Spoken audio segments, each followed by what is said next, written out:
30 hari spontan challenge, hari ke day 16.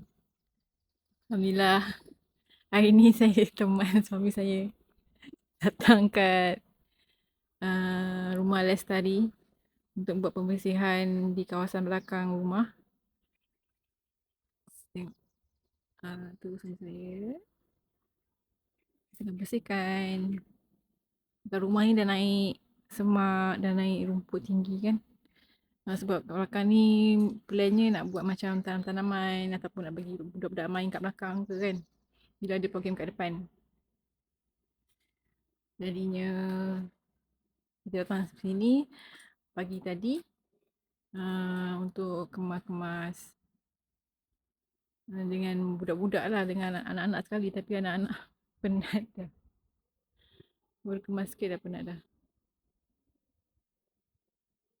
Okay, saya nak sambung, saya nak tolong suami saya buat. Okay, tanya kepada yang dah halfway spontan challenge. InsyaAllah lagi beberapa hari je lagi nak tamat bulan Jun.